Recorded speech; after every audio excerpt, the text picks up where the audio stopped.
ابو ہریرہ رضی اللہ عنہ نے بیان کیا کہ فاقے کی وجہ سے میں سخت مشقت میں مبتلا تھا۔ پھر میری ملاقات عمر بن خطاب رضی اللہ عنہ سے ہوئی اور ان سے میں نے قرآن مجید کی ایک آیت پڑھنے کے لیے کہا۔ انہوں نے مجھے وہ آیت پڑھ کر سنائی اور پھر اپنے گھر میں داخل ہو گئے۔ اس کے بعد میں بہت دور تک چلتا رہا۔ آخر مشقت اور بھوک کی وجہ سے میں منہ کے بل گر پڑا۔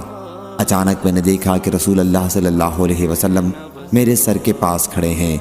حضرت صلی اللہ علیہ وسلم نے فرمایا، اے ابو ہریرہ رضی اللہ عنہ۔ میں نے کہا، حاضر ہوں یا رسول اللہ صلی اللہ علیہ وسلم، تیار ہوں۔ پھر حضرت صلی اللہ علیہ وسلم نے میرا ہاتھ پکڑ کر مجھے کھڑا کیا۔ آپ سمجھ گئے کہ میں کسی تکلیف میں مبتلا ہوں۔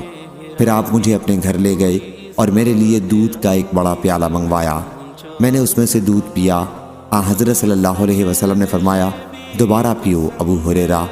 میں نے دوبارہ پیا۔ حضرت صلی اللہ علیہ وسلم نے فرمایا، اور پیو۔ میں نے اور پیا، یہاں تک کہ میرا پیٹ بھی پیالے کی طرح بھرپور ہو گیا۔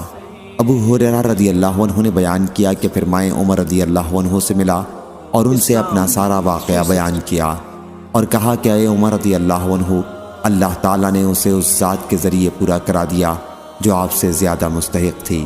اللہ کی قسم، میں نے تم سے آیت پوچھی تھی، حالانکہ میں اسے تم سے بھی زیادہ بہتر طریقے پر پڑھ سکتا تھا۔